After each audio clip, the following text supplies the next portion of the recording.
Hello my dear friends, you're in the Military Summary channel, and today we will discuss the situation in Ukraine on the 5th of April of 2025. Today we have lots of very interesting updates, so let's start. And first we're going to talk about the southern regions of Ukraine, about Zaporizhzhia and Dnipro regions. According to information we have, during the previous night the Russians carried out massive drone strike all over the entire territory of Ukraine. The sources reported that the Russians used more than 200 drones to attack positions, the temporary deployment points, logistic of Ukraine, mainly in the southern part of this state.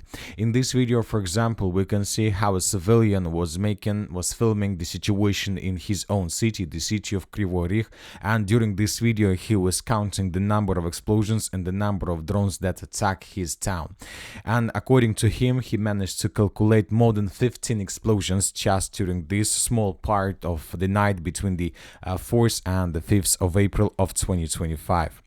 Furthermore, the Russians carried out massive ground strike in the vicinity of the city by the name of Zaporizhzhia.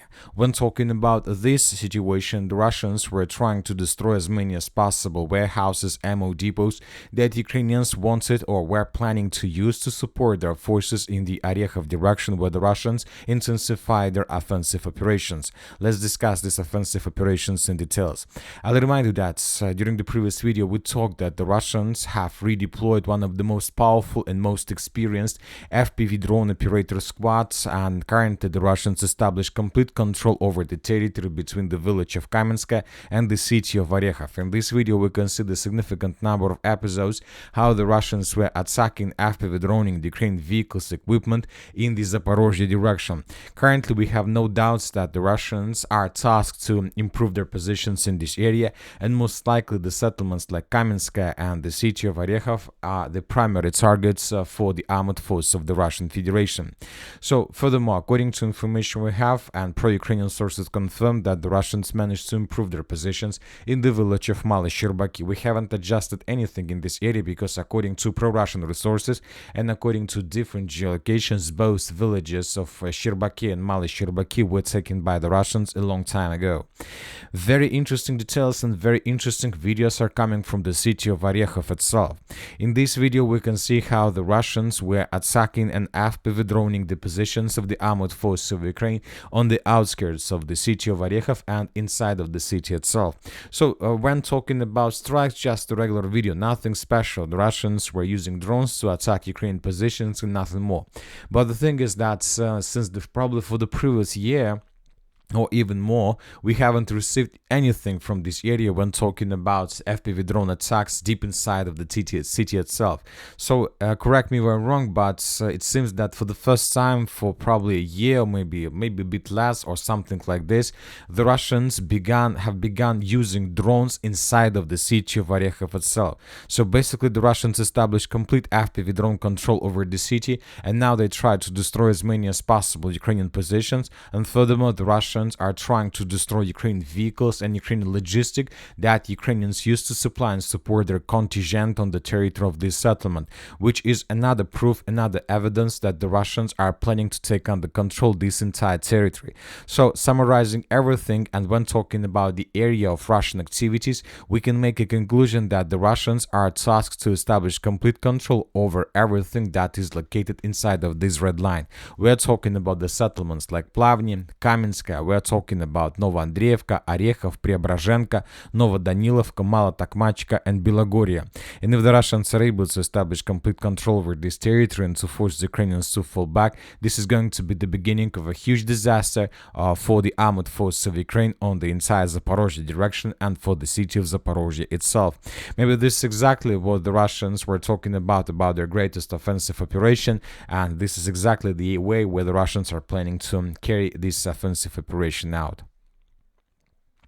Now let's move further and let's discuss the situation in the South Donetsk direction, where the Russians continue offensive operation. As we discussed in the previous video, the Russians continue pressure on the settlements of Volne Pole, the Russians continue their attempts to attack the settlement of Shevchenka, and the Russians continue their attempts to answer the settlement of Fedorovka. As for the previous 24 hours, we haven't received anything when talking about changes on the ground, but we continue receiving a lot of videos and updates how the Russians were bombing and attacking the Ukrainian Ukrainian vehicles, Ukrainian positions of FPV drones. So we see complete superiority from the Russian side of artillery, Russian artillery and Russian FPV drones.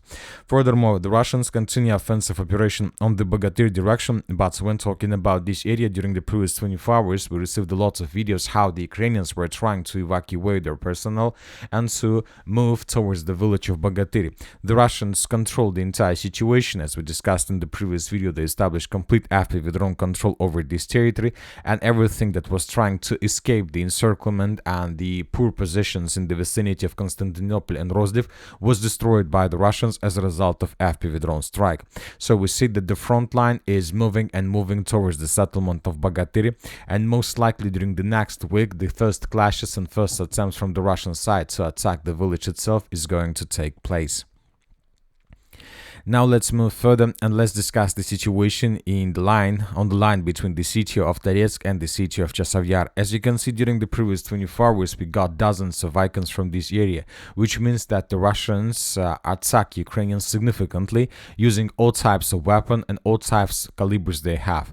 Let's discuss in details. First, let's talk about the city of Toretsk. Today, pro-Ukrainian sources confirmed that the Russians managed to improve their positions in the central part, and they have colored the area that used to be in the gray zone as the territory under complete Russian control.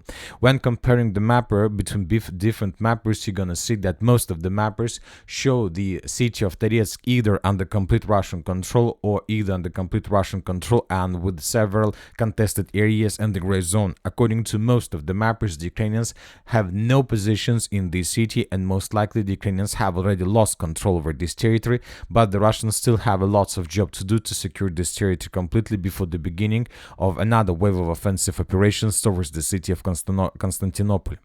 At the same time, during the previous 24 hours, according to different geolocations, the Russians managed to improve their positions in the fields between the settlement of Dachna, Druzhba, Deliivka and Deliivka, the northern one. Here we can see how the Russian soldiers were moving through the fields in the direction of their positions, and the Ukrainians managed to discover the redeployment and the movements of the Russian forces, and they began bombing and attacking them.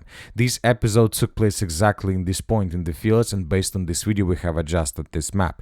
We believe that the true lines to the north of this area were already captured by the Russians, but as for now we have just geolocations that the Russians were bombing and attacking this territory. Maybe here we can see the process how the Russians were preparing these positions before the ground operation, and most likely during the next several days these territories and these two lines would be colored in the Russian favor, and basically the battle for the southern Deliivka is going to start. And we believe that in the very near future the main activities and the main icons and the main progress and adjustments of map will come exactly from the territory below this red line. Now let's move further and let's discuss the situation around the city of Chasiv Yar, where the Russians continue attacking the Ukrainian position significantly. Dozens of icons come from this area, and the most important is that the Russians are using not just drone and artillery, the Russians are start using the Tsolt flamethrower systems. For example, in this video we can see how the Russians began the artillery preparation in the small settlement by the name of Minkovka, which is located to the northwest of the city of Bakhmut. So this village is located on the way to the city of Slaviansk. And we can see that there is a very huge activity of the Russian forces, lots of FPV drones and lots of strikes with the use of Tsolt flamethrower systems.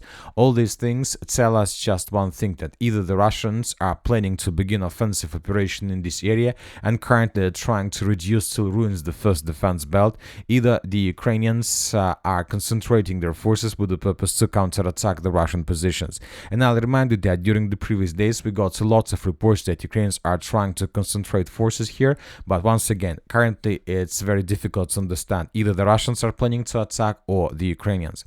Furthermore, we receive lots of updates from the fields to the west and the northwest of the city of Chasiv Yar. There are still very heavy clashes for the city of Chasiv Yar, and the Russians can't finish the battle because the Ukrainians introducing more and more units and forces in this area with the purpose to slow down the Russians. But despite Ukraine attempts to slow down the Russians or sometimes even to stop them, we see that the front line and the actions are moving further and further out of the city of Chasiv Yar, and sooner or later the clashes for the fields are going to start, and most likely the Russians are begun their preparation of this territory before possible offensive operation in this area as well. So as you can see, we have lots of icons that tell us about Russian activities in the area between the city of Konstantinovka, Slaviansk, Chasiv Yar and Bakhmut, and the biggest number of icons and geolocations, as you can see, are coming exactly from this area during the previous 24 hours. Now let's move further and let's discuss the situation in the Siversk direction, where the Russians also continue their offensive operation. During the previous 24 hours, we received video from the eastern part of the city of Siversk. In this video, we can see how the Russians destroyed another big building with the use of FAB 3000. So as you can see, most of the buildings in this area were already damaged or sometimes even reduced to ruins, but there are still lots of positions that Ukrainians can use to stop the Russians if they begin offensive operation from the Zolotorivka and Verkhnekamenka. Anyway, we believe that the city of Siversk at the end would be reduced to ruins, because this is one of the most powerful strongholds in this area, and we see that the city of Siversk is surrounded by a significant gap of territory between the settlements themselves. So as you can see, to attack Siversk, if from any direction, first of all, you need to cross a lot of fields and open space, and this is perfect place for Ukrainians to attack Russian vehicles that can be involved in these possible offensives. Furthermore, the Russians continue their offensive operation in the Serebryanka forest. In this video, for example, we can see how the Russians were bombing and attacking the positions of the armored forces of Ukraine with the use of the TOS flamethrower systems. So this is another place, another episode of artillery preparation before another full-scale or major offensive operation. We believe that the Russians are planning to resume their attempts to take under control the Serebryanka forest with the purpose to get the Seversk Donetsk river from the north, and probably even to cross the river with the purpose to attack Serebryanka and Grigorovka, which will allow the Russians to outflank the city of Siversk from the north and to attack this settlement from the area that Ukrainians don't expect. Now let's discuss the situation in the Lyman direction. According to different pro-Russian resources, the Russians, as a result of offensive operation, managed to answer the most northern part of the city of the village of Tarskoye.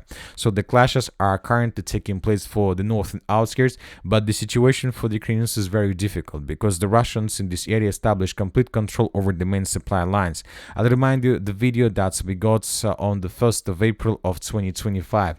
We discussed this video many times. In this video, we can see how the Ukrainians were trying to cross the river of Zherebets from one side to another, probably to evacuate wounded or something like this, but the Russians ambushed the Ukrainian vehicles and destroyed during this process. And this episode took place exactly along the only bridge between the village of Tarskoye and Zaporizhzhia. So the Russians established complete control over this territory, and the Ukrainians most likely have no chances to hold their lines for a very long period of time. And we believe that if the Russians enter the northern part of the village of Tarskoye, this means that the Russians are going to advance. Probably they're not going to do this very fast, but obviously they're not going to stop. So we believe that the final battle for the village of Tarskoye has begun, and probably during a week or two the Ukrainians would be forced to fall back from this area towards the village of Zaporizhzhia, and then the Russians will establish complete control over every single village that is located on the Russian side of the river of Zherebets.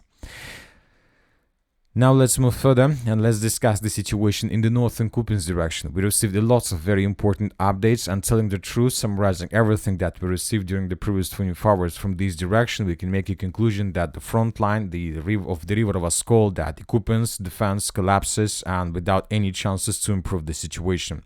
The Russians once again began using TOS flamethrower systems on Ukrainian positions. Here we can see how the Russians were attacking the positions of the armored forces of Ukraine in the vicinity of Petropavlovka. The Russians were preparing themselves before the beginning of offensive operation in the eastern part of this Kupiansk agglomeration.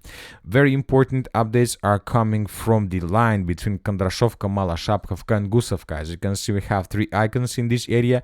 The Ukrainians start using new tactical sign in this direction. The source reported that Ukrainians managed to collect the significant number of forces, and they use the special tactical sign, a square and two arrows, as you can see. And this group main task is to repel Russian attacks and to stabilize the situation along the river Oskol. But today we got very interesting report from very reliable source. Let's discuss this in details. Several sources reported that the villages of Kondrashovka and Malashapkovka were captured by the Russians. Monochinovka destroyed to the ground, so reduced to ruins. Sabotage and reconnaissance group are fighting near Gushovka, 10 kilometers from known positions. So this is an article that was published by a very reliable source, so let's discuss this in detail. So according to this article, the Russians managed to enter and establish complete control over the villages of Kondrashovka and Malashapkovka, according to the source. Furthermore, the Russians, this source reported that the Russians managed to break through in the western direction and to reduce to ruins the village of Monochinovka. So this is the village that was stated in the article. And also according to the same source, the Russians currently the clashes and fighting are taking place in the vicinity of the village by the name of Gusenka. The source report about clashes between regular Ukrainian army and the sabotage and reconnaissance group of the armed forces of Ukraine. So summarizing everything according to this very reliable source, currently the Russians control or at least operates exactly in this area. Obviously this is the biggest breakthrough in the Kupiansk direction since the beginning of Russian offensive operation along the river Oskol. If this information is correct and if the Russians are able to dig in deeper in this area, this is going to be the beginning of complete collapse of the positions of the armed forces of Ukraine in the northeastern part of Kharkiv region between the city of Volchansk and the city of Kupiansk, because the Ukrainians in this area are losing their logistic, are losing their supply and support, and sooner or later they will be forced to start retreating towards more reliable positions in the vicinity of the Pechenegi water reservoir. Furthermore, according to information we have, the Russians managed to improve their position significantly in Kamenka. The dynamic in this area is very huge. This is the situation, for example, by the end of the 3rd of April of 2025. This is the situation by the end of the 4th of April. The Russians managed to cross the river Oskol and to establish control over the most southern part of the settlement.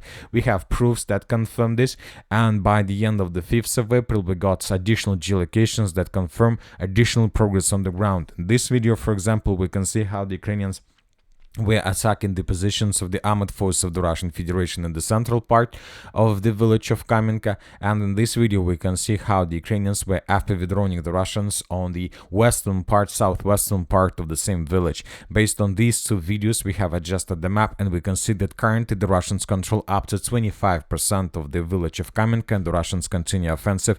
So we see that Ukrainians currently can't show any resistance, and we see that Ukrainians can use just FPV drones to slow down the Russians. No infantry, no counterattacks from the Ukrainian side, just FPV drone operators, and that's it. So basically the only thing that Ukrainians can use to slow down the Russians is drones, and we know that Ukrainians have problems with this type of weapon.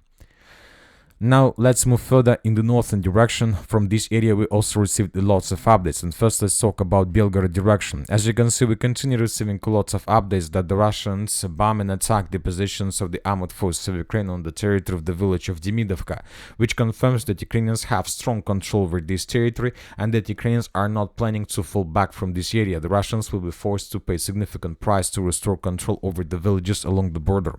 Furthermore, according to information we have, the Ukrainians managed to improve their positions in the village of Popovka. In this video we can see lots of episodes of FPV drone attacks in the village of Demidovka and in the village of Popovka.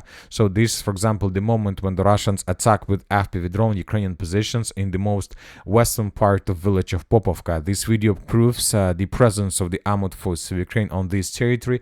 Based on this video we have adjusted a small part of the settlement under complete Ukraine control. So another FPV drone attack confirms the presence of the armed forces of Ukraine on the territory of this settlement. Now let's discuss the situation in the Sumy region. Today we have some changes on the ground. They concerns the village of Basovka. Today the Minister of Defense of the Russian Federation reported that as a result of clashes, the Russians managed to establish complete control over the village of Basovka and around the territory around. So the village was taken, and now the Russians are going to continue offensive operation further, and the next target is the village of Loknya. The village of Loknya is the last village before the beginning of the settlement of Yunakivka.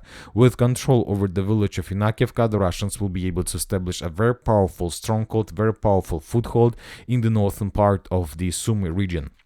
Furthermore, we got additional video from the fields. In this video, for example, we can see how the Ukrainians were attacking the Russian soldiers that were moving, let's say, from one settlement to another. Based on this video, we have adjusted the map in the Russian favor. So this is the situation by the end of the 4th of April of 2025, and this is the situation by the end of the 5th of April. Lots of territories were taken by the Russians, and the Russians continue their offensive operation further in the direction of the village of Yunakivka. If the Russians establish complete control over the village of Yunakivka, then the distance between the village of Yunakivka and the city of Sumy is going to be less than 30 kilometers, less than 25 kilometers, and this is already artillery fire control. And that's it for today. Military Summary channel reminds we condemn any violence in the world. Thank you for your watching, subscribe to my channel, put your likes, join my Patreon, and have a good day. Bye bye.